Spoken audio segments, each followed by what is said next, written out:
요즘에 참 바쁘고 요즘에 여러 가지로 분주하죠. 날씨가 많이 좋아지다 보니까 여러 가지 참 분주해지는데 우리 그럴 때일수록 또 기도하고 우리 주님을 바라볼 수 있는 저람 되기를 축복합니다. 오늘 같이 은혜 나눌 말씀을 마태복음 16장 13절에서 우리 3절까지 말씀 같이 보도록 합니다. 마태복음 16장 13절에서 23절까지 말씀 우리 한 목소리로 봉독해 올려드리겠습니다. 시작. 이 말씀은 살아계신 하나님의 말씀입니다.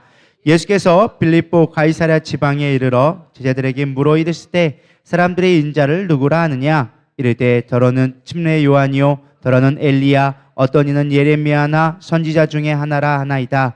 예수께서 이르시되 너희는 나를 누구라 하느냐? 시몬 베드로가 대답하여 이르시되 주는 그리스도시요 살아계신 하나님의 아들이시니이다. 예수께서 대답하여 이르시되 바요나 시몬아 내가 복이 있도다. 이를 내게 알게 한 이는 혈육이 아니요 하늘에 계신 내 아버지시니라. 또 내가 이르노니 너는 베드로라. 내가 이 반석 위에 내 교회를 세우리니 음부의 권세가 이기지 못하리라. 내가 천국 열쇠를 내게 주리니 내가 땅에서 무엇이든지 매면 하늘에서도 매일 것이요 내가 땅에서 무엇이든지 풀면 하늘에서도 풀리라 하시고 이에 제자들에게 경고하사 자기가 그리스도인 것을 아무에게도 이르지 말라 하시니라. 이때로부터 예수 그리스도께서 자기가 예루살렘에 올라가 장로들과 대제사장들과 서기관들에게 많은 고난을 받고 죽임을 당하고 제3일에 살아나야 할 것을 제자들에게 비로소 나타내시니 베드로가 예수를 붙들고 항변하여 이르되 주여 그리 마옵소서 이 일이 결코 주께 미치지 아니하리이다. 예수께서 돌이키시며 베드로에게 이르시되 사탄아 내 뒤로 물러가라. 너는 나를 넘어지게 하는 자로다. 내가 하나님의 일을 생각하지 아니하고 도리어 사람의 일을 생각하는도다 하시고 아멘. 들판을 지나다가 미켈란젤로가 어느 날 들판을 지나다가 밭에서 농사 짓는 한 사람을 보게 되어졌습니다. 근데 밭 한가운데 커다란 바위가 하나가 놓여져 있는 것입니다. 미켈란젤로가 그 농부에게 가서 얘기합니다. 이 돌을 내가 치워드려도 될까요?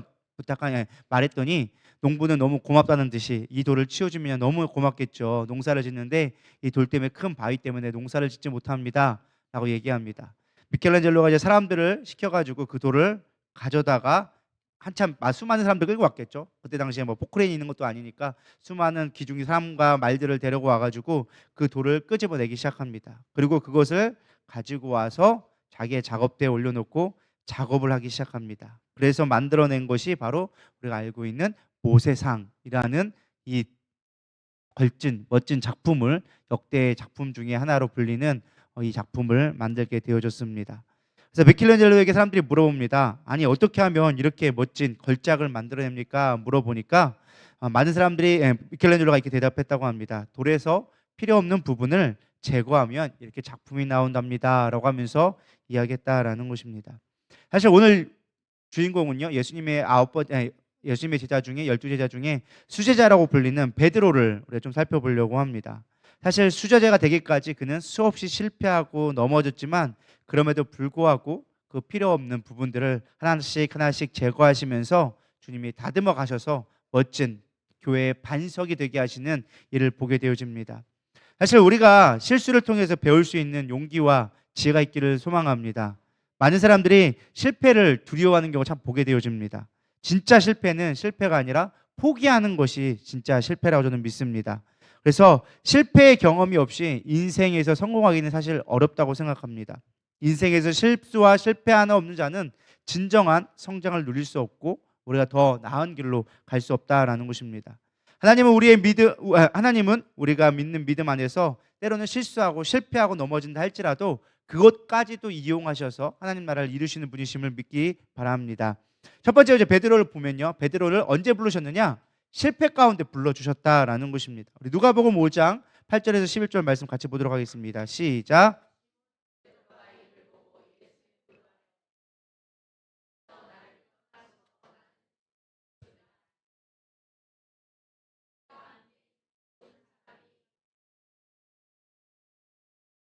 세베대의 아들로서 시몬의 동업장인 야고보와 요한도 놀랐습니다.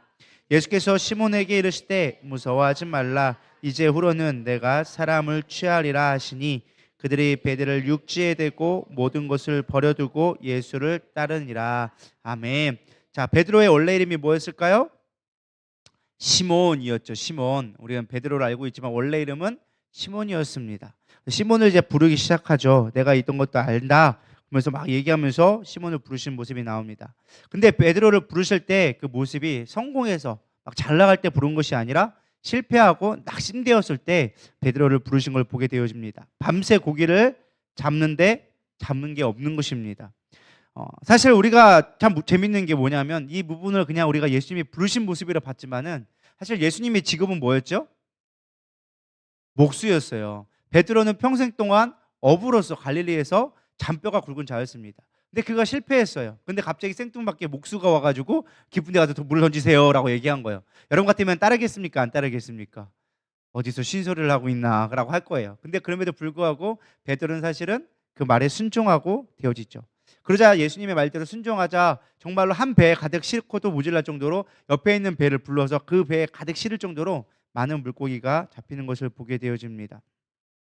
어떻게 보면 전 이렇게 생각해 보았습니다. 달리 생각해 보면 주님은 베드로를 부르시기 위해서 일부러 실패하도록 만든 게 아닐까 라는 생각을 하겠어요. 물고기들이 막 가려고 하면은 야 걸로 가지마 가지마 지금 잡히면 안 돼. 그래놓고서는 좀 이따가 되면은 야 지금이야 내가 말했으니까 빨리 잡혀. 이런 식으로 아마 작업을 하지 않았을까라는 생각도 해보게 되어집니다. 왜냐하면 실패를 통해서 주님을 만나게 되어지기 때문에 그렇습니다.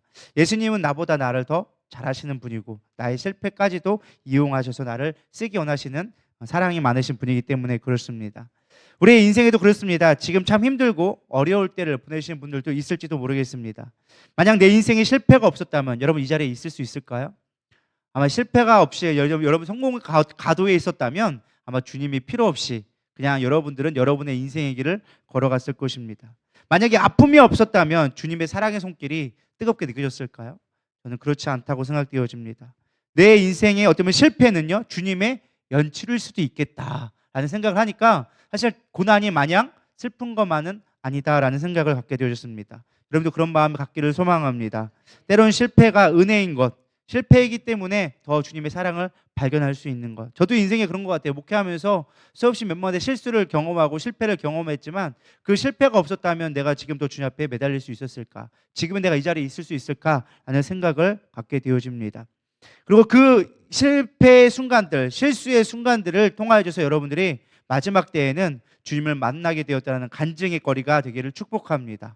그렇잖아요. 이용표가 얘기했잖아요. 여러분들의 당한 상처들, 그 상처가 스카가 어느 순간 스타가 될 수 있는 별이 빛나는 그런 영광의 날이 반드시 오게 되어진다. 실패는 성공의 밑거름일 뿐이다 라고 얘기했던 것처럼 여러분 실패와 좌절 속에서 있을 때 주님을 만나기를 소망합니다.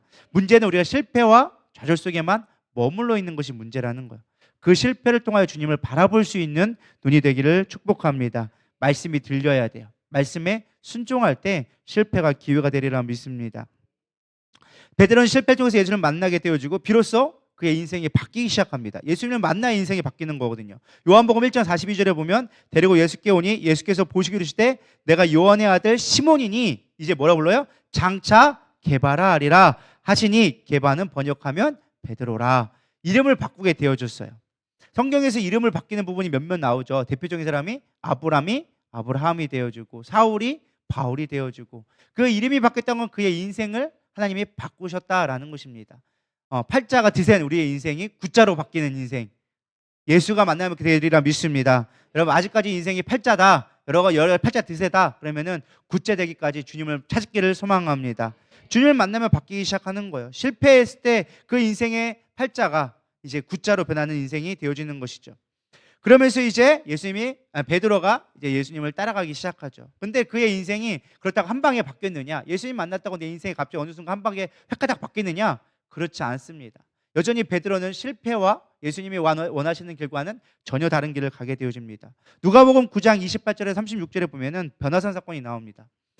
예수님이 열심히 따라가고 사람 막는 어부가 되게 할 거야 라고 했지만 그 순간의 영광 가운데 예수님을 경험하고 놀라운 경험 가운데 그는 머물러서 사명을 잊어버리는 모습을 보게 되어집니다. 우리 누가복음 9장 28절에 36절 읽어보겠습니다. 시작. 는 8일쯤 되어 예수께서 베드로와 요한과 야고보를 데리고 기도하시러 산에 올라가사 기도하실 때 용모가 변화되고 그 옷이 휘어져 광채가 나더라. 문득 두 사람이 예수와 함께 말하니 이는 모세와 엘리야라. 영광 중에 나타나서 장차 예수께서 예루살렘에서 별세하실 것을 말할세. 베드로와 및 함께 있는 자들이 깊이 졸다가 온전히 깨어나 예수의 영광과 및 함께 선 두 사람을 보더니 두 사람이 떠날 때 베드로가 예수께 여짜오되 주여 우리가 여기 있는 것이 좋사오니 우리가 초막 셋을 짓되 하나는 주를 위하여 하나는 모세를 위하여 하나는 엘리야를 위하여 하시나이다. 자기가 하는 말을 자기도 알지 못하더라. 이 말할 즈음에 구름이 와서 그들을 덮는지라. 구름 속으로 들어갈 때 그들이 무서워하더니 구름 속에서 소리가 났어 이르되 이는 나의 아들 곧 택함을 받은 자니 너희는 그의 말을 들으라 하고 소리가 그침에 오직 예수만 보이더라. 제자들이 잠잠하여 그 본 것을 무엇이든지 그때에는 아무에게도 이르지 아니하니라. 아멘. 예수님의 제자들 때는 특별히 예수님께서 불렀던 수제자라고 불리는 세 명을 불러갔죠. 이제 베드로하고 야고보, 요한을 데리고 변화산인 다볼산에 올라가게 되어집니다. 근데 그곳에서 예수님이 변화되는 모습을 봐요. 예수님이 정말 영광의 모습으로 변화된 모습을 보게 되죠. 거기다 말로만 들었던 모세와 엘리야를 보게 되어집니다. 우리가 어떤 신앙생활을 하다 보면 이런 놀라운 신비적인 경험을 할 때가 있어요. 그러면은 우리는 그것만 있기를 원하는 것이죠. 그래서 그 모습을 보고 베드로가 고백하죠. 여기다가 초막 셋을 짓겠습니다. 그리고 여기서 영원토록 거주했으면 좋겠습니다. 내가 이 영광에서 벗어나지 않기를 원합니다라고 얘기합니다. 그래서 예수님은 그들 가운데 이 영광에만 머물지 말고 너희들 나가서 내 제자가 되라고 사명으로 다시 부르는 모습을 보게 되어집니다. 그리고 이 말을 사람들에게 알리지 말라라고 얘기하죠. 우리가 신앙생활 하다 보면 때론 나를 부르신 목적을 잊어버릴 때가 있어요. 우리 안에 머무는 것만, 우리 안에 머무는 것으로 만족할 때가 있다라는 것입니다. 사명은 우리가 어디로 가야 하는 그 방향을 알려주는 나침판과 같습니다. 많은 사람들이 때로는 우리가 교회 안에서의 머무는 것만이 우리의 사명이라고 생각할 때가 있어요. 그것이 우리의 사명이고 우리가 그것에 좋다라고 여기고 그 안에 머물러만 있으면 우리가 진정한 예수님의 부르신 사명을 또 다시 실패하게 되어지는 거예요. 베드로는 사명을 잃어버린 실패를 하게 되어집니다. 지금 여기가 좋아요. 우리끼리 있는 것이 좋아요. 우리의 영광 보는 게 좋아요. 라고 얘기할 때가 있어요. 하나님이 우리를 부르셨을 때는요, 우리만은 잘 먹고 잘 살라고 부르신 것이 아니다라는 것입니다. 만약 우리가 지금 우리 안에 있는 머무르는 것만으로 만족해 한다면 우리는 베드로처럼 또 다시 실패할 수밖에 없는 인생을 살아가는 것입니다. 우리를 부르신 목적이 뭐예요? 교회를 세워가는 거예요. 그리스도의 몸된 교회를 세우고 세상 속의 땅끝까지 증인이 되는 삶을 살아가는 것이 우리의 진정한 부르심의 목적이라고 믿습니다. 예수님은 그 베드로의 실패를 보면서 또다시 얘기합니다. 이제 나를 따르라. 다시 산으로 내려가자. 세상 속으로 나가는 자의 모습을 또다시 예수님은 보여줍니다. 베드로가 실패했어도 그에게 또다시 길을 보여주는 모습을 보게 되어집니다. 세 번째 보면 이제 풍랑의 사건이 나옵니다. 예수님 베드로의 또 모습이 나오는데 사실 우리가 세상 살다 보면요, 우리가 보고 싶은 것을 보다 보면 실패하는 경우를 또 보게 되어집니다. 마태복음 14장 25절 32절에 보면은 우리 한번 제가 읽어드리겠습니다. 밤사경에 예수께서 바다 위를 걸어서 제자들에게 오시니 제자들이 그를 바다 위로 걸어오심을 보고 놀라 유랑이라며 무서워하여 소리 지르거늘 예수께서 즉시 이르시되 안심하라 나니 두려워하지 말라. 베드로가 대답하이르되 주여 만일 주님이시거든 나를 명하사 물 위로 오라 하소서 하니 오라 하시니 베드로가 배에서 내려 물 위로 걸어서 예수께 가되 바람을 보고 무서워 빠져가는지라 소리질러 이르시되 주여 나를 구원하소서 하니 예수께서 즉시 손을 내밀어 그를 붙잡으시며 이르시되 믿음이 작은 자여 왜 의심하느냐 하시고 배에 함께 오름에 바람이 그치는지라. 사실 이 사건은 어떤 사건이냐, 오병이어 사건 이후의 사건이에요. 오병이 이후에 수많은 사람들이 몰려오자 예수님께서 그들의 먹이시고 한 다음에 그들을 불쌍히 여기시고 혼자 기도하러 이제 올라가십니다. 왜 기도하러 가셨을까요? 안타까워서 그들에게 열심히 양식을 주면서 표적을 보여주면서 하나님의 아들 되심을 나를 믿으라고 얘기했지만 그들은 여전히 먹는 것 때문에 따라올 것을 알고서는 그들을 몰래 피하러 갑니다. 그들은 계속 먹을 것만 구하고 기적만 구하니까 안 되겠다. 혼자 피하시고 제자들 보고 나중에 뒤따라오라 라고 하면서 이 갈릴리 바다를 건너서 미리 가셨어요. 근데 제자들이 이제 있다가 사람들 정리하고 뒷정리하고서는 따라오게 된 것이죠. 근데 어느덧 밤이 지나게 된 거예요. 밤이 되니까 이게 갈릴리 호수가 이제 태풍이 불기 시작하면서 막 풍랑이 치기 시작하는 거죠. 밤 자경이 넘었다. 그러니까 뭐 한 새벽 11시, 1시, 2시쯤 됐던 것 같아요. 그렇게 막 폭풍이 치니까 사람들이 막 죽게 생겨진 거예요. 근데 그 위에서 갑자기 한 사람이 걸어오기 시작하는 거예요. 폭풍 위로. 그 사람들이 누구냐? 맨 처음에는 귀신인가 보다. 우리가 드디어 저승사자를 만나는구나. 이런 생각을 하면서 갔는데 예수님께서 오셔서 두려워하지 말아라. 나니 두려워하지 말아라. 라고 얘기를 합니다. 그럼 우리 같으면은 이제 안심이다. 예수님께서 우리 구하러 오셨다. 뭐 이 정도까지는 뭐 이해할 수 있는데 베드로가 생뚱맞은 얘기를 해요. 주님이시거든 나도 무리를 걷게 해주소서. 이렇게 얘기하는 거예요. 여러분 같으면 이런 고백이 나올 수 있을 것 같아요? 참 생뚱맞은 사람이 참 뭘 일을 벌여도 버리는 것 같아요. 나로 하여금 무리를 걷게 하여 주시옵소서. 예수님처럼 나도 되고 싶습니다. 라고 베드로가 고백하죠. 어쨌든 생뚱맞은 대접, 엉뚱한 어쨌든 요청에도 불구하고 예수님은 그의 믿음을 보고 오라라고 얘기하십니다. 정말 놀라운 일이죠. 중력의 법칙을 깨고 무리를 걸으라라고 얘기하죠. 문제는 믿음으로 그 무리를 발을 내디뎠을 때는 무리를 걸었어요. 예수님을 보고 갈 때는 중력의 법칙이 나를 지배하지 않았어. 근데 갑자기 어느 순간 풍랑을 보고 파도를 보는 순간 믿음의 법칙이 깨지고 이제 세상의 중력의 법칙이 나를 당기기 시작해서 물속에 빠지기 시작하는 것이죠. 믿는 듯하지만 의심함으로 또다시 실패를 경험하게 되어집니다. 우리도 가끔 그러죠. 기도하고 예배드리고 이럴 때는 은혜가 충만할 때는 다 될 것 같아. 하나님 날 다 이끌어줄 것 같아. 근데 이제 교회 밖에 딱 나가는 순간, 세상에 나가는 순간 세상의 법칙이 또 나를 지배하는 것들을 경험하게 되어집니다.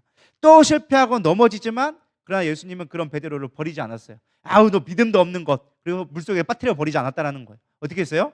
손을 잡아주시면서 다시 배에 태우시고 믿음 어떻게 적냐, 믿음을 가져라 라고 하면서 또다시 믿음을 가르쳐주고 세워주셨다라는 것입니다. 우리가 때로는 엉뚱해 보이는 어떤 고백, 요청을 한다 할지라도 하나님은 그것이 믿음으로 고백하면 때로는 이루어지게 하세요. 그러나 중요한 건 우리가 세상을 보고 실패했을 때 하나님은 우리를 포기하지 아니하고 끝까지 붙들어 주시는 분이다라는 것을 믿음으로 고백했으면 좋겠습니다. 실패를 두려워하지 마시고 우리가 믿음으로 고백하는 훈련들을 해나갈 수 있는 여러분 되기를 소망합니다. 네 번째 들어가면요, 가이사랴 빌립보에서도 중요한 사건이 나옵니다. 오늘 본문을 읽었던 것인데요, 가이사랴 빌립보에서 수많은 우상들 앞에서 예수님은 얘기합니다. 야, 사람들이 인자를 뭐라 그러더냐? 쉽게 말하면 나를 뭐라고 얘기하냐? 너희들은 나를 누구라 생각하느냐? 라고 하면서 물어보기 시작하죠. 사람들은 뭐 엘리야다, 뭐다 막 다 얘기하는데, 그럼 너희들은 나를 뭐라고 얘기하는데, 뭐라고 믿고 있는데? 라고 물어보게 되어지죠. 그때 베드로가 참 명대답을 하죠. 주는 그리스도시요 살아계신 하나님의 아들이시다 라고 고백을 하죠. 예수님이 너무 기뻤던 거야. 이제 나를 알았다. 드디어 때가 되었다. 이제 나를 분명히 알았으니까 얘들 제대로 길을 갈 거야 라고 예수님도 믿음으로 베드로를 칭찬하기 시작합니다. 놀라운 칭찬을 하기 시작합니다. 어떤 칭찬을 하기 시작합니까? 이 반석 위에 내가 교회를 세우르니 음부의 권세가 너를 이기지 못하리라. 물론 이 반석에 대한 의미가 조금 여러 가지로 해석되어지죠. 천주교에서는 이 반석을 이제 베드로라고 여겨서 첫 번째 교회에 세워지는 가장 교황을 이제 베드로를 세우죠. 그래서 제가 로마 바티칸에 실제로 가봤거든요. 바티칸 박물관에 가면 거기 성 베드로 대성당이 연결되어 있어요. 바티칸 박물관 지나가면 바로 성 베드로 대성당이 있고 그 뒤에 중간에 가는 길에 이제 뭐 그 유명한 천지창조가 그려진 이제 성당이, 쬐만한 성당이 또 하나 있고 그 옆에 가면 엄청 큰 성당이, 그 베드로 성당이 있는데 그 베드로 성당의 모양이 어떤 모양으로 되어 있느냐? 열쇠 모양으로 되어져 있습니다. 왜 열쇠 모양이 되어 있느냐? 바로 19절 내가 천국 열쇠를 내게 주리니. 그래서 베드로의 그 모습과 비춰서 열쇠 모양으로 거기를 실제로 구조를 짜가지고 열쇠인, 천국의 열쇠, 위에서 보면 열쇠인 것처럼 그렇게 만들어서 성 베드로 대성당을 만들어 놓은 것을 보게 되어지죠. 물론 우리 기독교에서는 이 반석이 베드로의 신앙 고백, 주는 그리스도의 살아계신 하나님의 아들이다, 이 반석 위에 내가 교회를 세울 거야 라는 것으로 이제 해석하지만 천주교에서는 그 반석을 베드로로 보기 때문에 그렇게 하기도 합니다. 어쨌든 중요한 건 엄청난 축복을 주셨어요. 천국의 문을 열 수 있는 권세를 줬다라는 거 어마어마한 거 아니겠습니까? 여러분 집에 있는 금고 키만 가지고 있어도 어마어마한 파워가 나오잖아요. 근데 천국의 문을 열 수 있는 열쇠를 맡겼다니까 어마어마한 칭찬과 권세를 베드로에게 주게 되어집니다. 아마 인류 역사상 가장 큰 권세가 아닐까 생각되어집니다. 근데 그 칭찬을 받고서는 막 기뻐하는 찰나에 예수님이 이제 때가 됐다라고 하면서 자신의 순환여고를 하게 되어지죠. 여기 21절에 보면 고난을 받고 죽임을 당하고 제3일에 살아나야 할 것을 제자들에게 어떻게 했다고요? 비로소 알리니라. 이제 너희들 믿음으로 내가 시험을 봤는데 너희들이 통과한 것 같아. 그럼 내가 이제 너희들에게 이제 앞으로 내가 당할 고난에 대해서 더 깊이 있는 비밀을 알려줄게 하면서 가르쳐줬더니만 비로소 22절에 갑자기 베드로가 생뚱맞이 또 얘기를 합니다. 베드로가 예수를 붙들고 항반하여 이르되 주여 그리 마옵소서 이 일이 결코 죽게 미치지 아니하리이다 라고 얘기합니다. 예수를 붙들고 항변했다. 사실 쉽게 볼 수 있지만 이 붙들고라는 말은 쉽게 오르날로 번역하면 멱살 잡고, 예수님을 멱살 잡은 거예요. 멱살을 잡고 막 뭐라고 얘기하는 거예요. 아니 주님, 지금 우리가 어떻게 한다고 막 이제 막 천국의 권세를 얻는다고 하는데 죽는다고요? 그게 무슨 말이야? 하면서 막 화를 내면서 여기서 항변했다라는 게 이게 대적했다라는 뜻이에요. 그러니까 예수님을 막 멱살을 잡고 대적하면서 그런 일은 일어날 수 없습니다. 어떻게 그 일이 일어나겠습니까? 하면서 죽는다고요? 못 죽어야 내가 죽게 안 놔둬야 막 이러면서 사실은 베드로가 막 항변을 하고 있는 것이죠. 인간적으로 본다면 사실은 얼마나 충성스러운 고백입니까? 안 그래요? 만약에 이 중에 저를 위해서 죽겠다고 이런 식으로라도 얘기한다면 아마 저는 신발을 벗어다가 이렇게 아마 벗어줄 정도로 아마 할 것 같습니다. 물론 저를 위해 죽으라는 사람은 아무도 없을 거라 저는 믿습니다. 물론 저를 위해 죽으라고도 하지 않습니다. 저는 여러분들 살릴 만한 능력이 없기 때문에 예수를 위해 죽으시기를 바랍니다. 어쨌든 그렇게 정말로 바꿔 생각하면 누군가 날 위해 죽어줄 수 있을 만한 그런 당신이 죽겠습니다 그래서 내 간이라도 빼줄게요 라는 사람이 있으면 얼마나 감사하겠어요? 별로 안 그래요? 별로 그런 사람들이 없어가지고 그런 감각들이 없으신가요? 아마 저 같으면 진짜 감동스러웠을 것 같아요. 근데 예수님은 뭐라고 얘기하느냐? 23절에 예수께서 돌이키며 베드로에게 이르시되 사탄아 내 뒤로 물러가라. 너는 나를 넘어지게 하는 자로다. 내가 하나님의 일을 생각하지 아니하고 도리어 사람의 일을 생각하시는도다 하시고 라고 얘기해주고 있습니다. 또다시 성공한 듯 보이지만 실패를 하는 것을 보게 되어집니다. 방금 교회를 세우겠던 반석이 되겠다 했는데 오히려 천국을 위해 세우는 걸림돌이 되어진 것이죠. 때로는 우리가 하나님을 위해서 하겠다는 잘못된 열심이 때로는 우리가 하나님 나라를 방해하는 걸림돌이 될 수도 있는 실패를 또 경험하게 되는 것을 보게 되어집니다. 우리가 언제 이렇게 됩니까? 사람의 일로 생각할 때. 우리가 교회 일을 하거나 우리가 어떤 안에서 보다 보면 나도 모르게 사람의 일을 먼저 생각하게 될 때가 참 많습니다. 하나님이 기뻐하고 하나님 나라를 어떻게 세울까가 아니라 사람의 일로 계산하고 판단하고 계획하고 이렇게 하면 이렇게 될 거야 라는 사람의 계산이 우리를 더 지배하게 되어집니다. 그럴 때 또다시 실패를 경험하게 되어지는 것이죠. 그럼에도 불구하고 예수님은 베드로를 끝까지 붙들고 가십니다. 이 외에도 베드로의 실패 이야기는 끊임없이 나옵니다. 어쩌면은 베드로의 그 마가복음부터 시작해서 수없이 많은 복음서에 나온 엄청나게 많은 베드로의 이야기가 나오는데 그 이야기는 거의 대부분이 베드로의 실수를 이야기해주고 있습니다. 마태복음 18장에 보면은 자기가 용서를 막 했다고 사람들한테 와가 자랑하려고 예수님 몇 번이나 용서해야 될까요? 막 하면서 막 내가 이만큼 용서했는데 나 칭찬받겠지 했더니만은 3번이나 용서해야 될까요? 막 물어봤더니 예수님께서 야 70번씩 7번이라도 용서해줘야 된다라고 하고 예수님이 또 다시 실패가 나오고 19장에 보니까 부자 청년이 찾아와요. 내가 어떻게 해야 내가 하나님의 영광을 얻을 수 있겠습니까? 하늘나라에 들어가겠습니까? 내 집에 있는 소유를 다 팔아서 나를 따르라. 벌써 베드로는 뭐 하고 있어요? 이미 규모를 놓고 예수님을 따르고 있으니까 내가 칭찬받겠지 막 그러고 있다가 예수님한테 된통 혼나죠. 그러면서 그런 모습이 나오고 또 요한복음 13장에 보면은 세족식이 나오죠. 예수님이 먼저 발을 씻겨라 라고 얘기하니까 절대 내 발을 씻길 수 없습니다. 절대 내 발을 씻길 수 없습니다. 야 그럼 너랑 난 상관없다 그러니까 머리부터 발끝까지 다 씻겨주십시오 막 이렇게 얘기하는 말도 안 되는 이야기들을 베드로는 끊임없이 하고 있죠. 참 단순했던 것 같아요. 즉흥적이고 생각이 없는 것처럼 행동했던 것 같아요. 쉽게 한번 생각할 수 있잖아요. 무리를 걸으라니까 그냥 생각 없이 나도 걷게 해주세요. 그랬다가 바깥에 보니까 무서워서 빠지고 했던 그런 모습들이 어찌 보면 단순하지만 그런 실패할 수밖에 없는 인생이었지만 주님은 끝까지 베드로를 붙들고 계셨다라는 것입니다. 그리고 정말 마지막 멋있는 장면이 나오죠. 베드로의 최고의 실패 뭐죠? 3번이나 부인하는 장면이 나옵니다. 마태복음 26장 31절 35절에 보면은 이야기가 나오죠. 그때 예수께서 제자들에게 이르시되 오늘 밤 너희가 나를 다 버리니니 기록된 바 내가 목자를 치리니 양떼가 흩어지리라 하였느니라. 그러나 내가 살아난 후에 너희보다 먼저 갈릴리로 가리라. 베드로 대답하여 이르되 모두 주를 버릴지라도 나는 결코 버리지 않겠나이다. 예수께서 이르시되 내가 진실로 내게 이르노니 오늘 밤 닭 울기 전에 내가 3번 나를 부인하리라.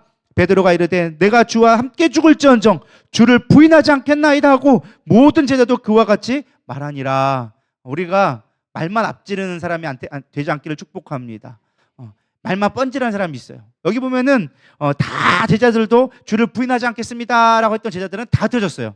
아무 말 하지 않았던 요한만 사랑하는 요한만 끝까지 예수님의 십자가를 지키게 되어지죠.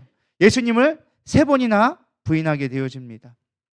그리고 누가복음 22장 61절에 보면은 그 3번째 부인할 때 예수님과 눈이 마주치는 장면이 나옵니다. 주께서 돌이켜 베드로를 보시니 베드로가 주의 말씀 곧 오늘 닭 울기 전에 내가 3번 나를 부인하리라 하심이 생각나서 마지막 그 3번째 부인의 예수님과의 눈이 마주치면서 베드로는 아마 엄청난 실수를 했다라는 것을 깨닫게 됐을 것 같아요.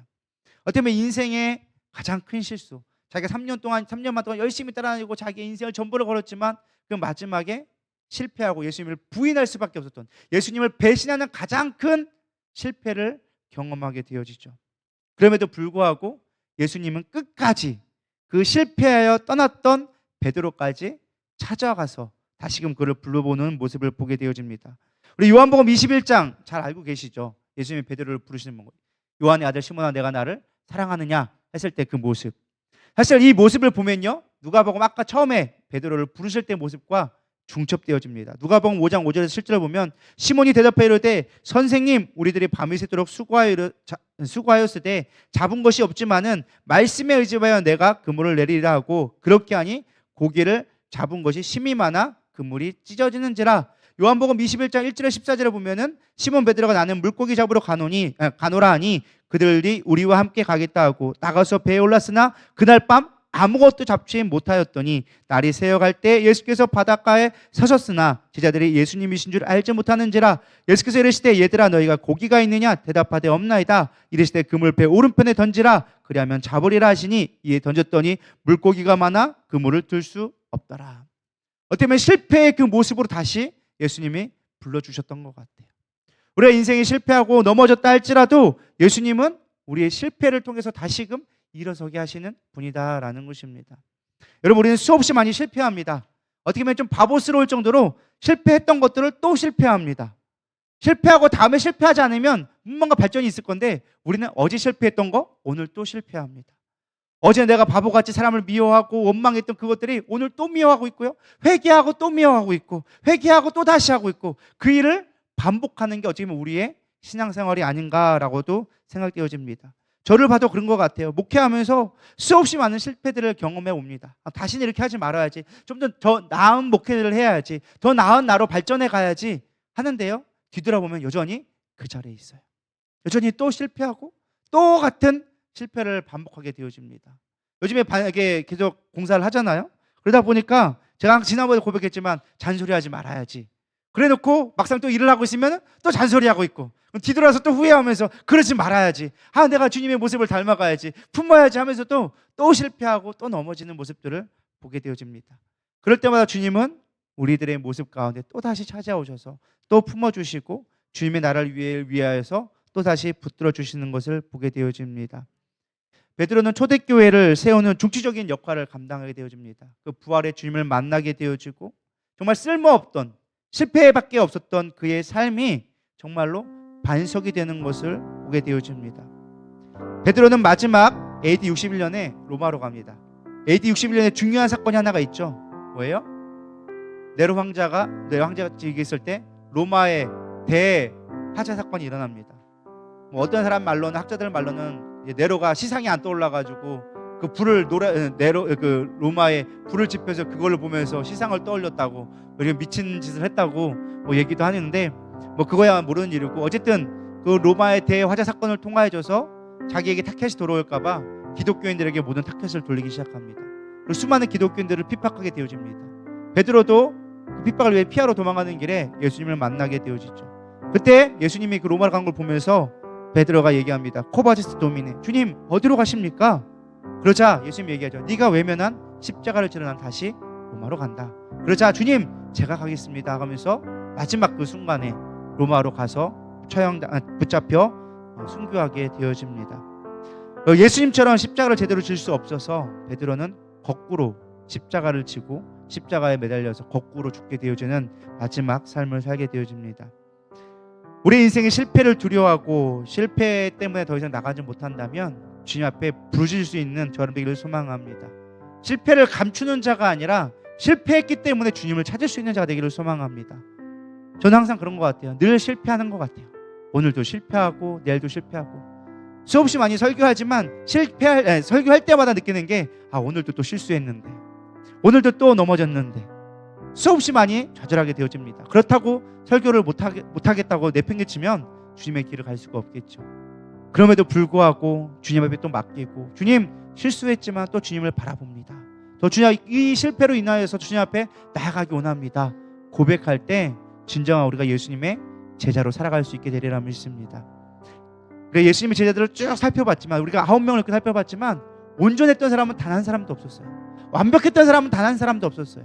다 넘어지고 부족했지만 마지막 주님을 의지하며 나갈 때 그 길을 향해 길을 잃지 않았을 때 그들이 하나님 나라를 위해서 열심히 쓰임받고 순교했던 것을 보게 되어집니다. 우리는 흔들릴 수 있다고 저는 생각합니다. 그러나 가야 할 길을 잊어버리지 않는 자가 되기를 소망합니다. 끝까지 주님만 바라보고 주님만 붙들고 십자가 붙들고 갈 수 있는 저 여러분 되기를 축복합니다. 우리 이 시간 약한 나로 강하게 우리 찬양하시며 우리 기도로 나아가도록 하겠습니다.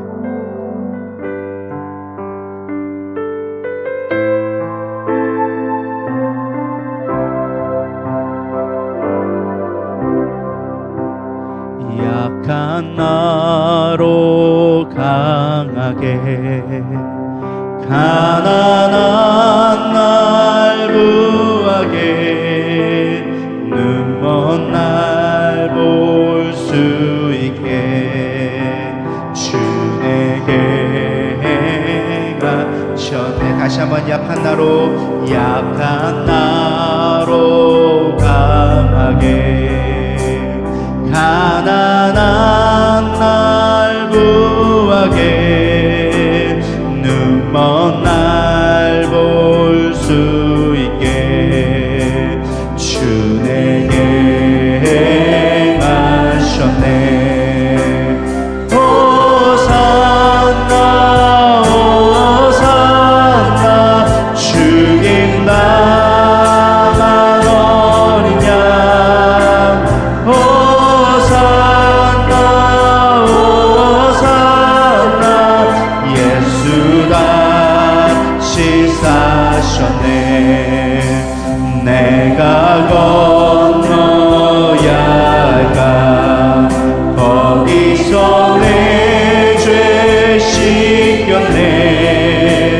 이제 주의 사랑이 나를 향해 흐르네.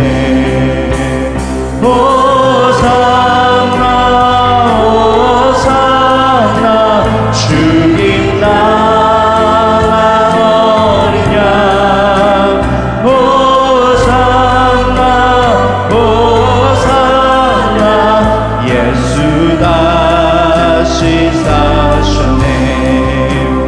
기쁨 강에서 주가 나를 일으키셨도다. 구원의 노래 부르리 예수 자유 주셨네. 호산나 호산나 주님 나만 어린 양 호산나 호산나 예수 다시 사셨네. 우리 한번 찬양 더 부르겠습니다. 내가 너를 도우리라. 우리 아까 다시 한번 가사를 생각하면 한 번 더 불러보겠습니다.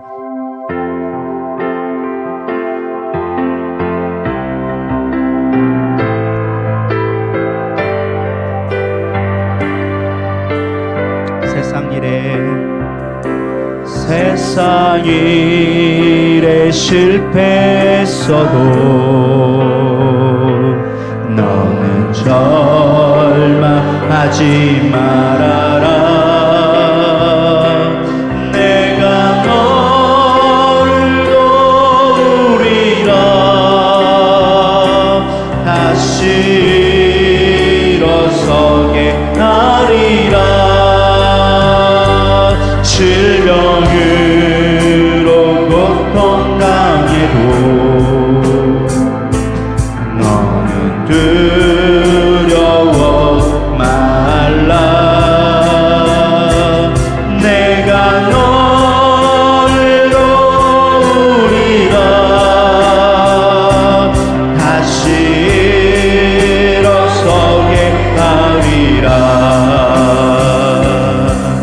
나를 버린 자들도 내가 사랑하거늘 하물며 너희를 그냥 둘까 보냐.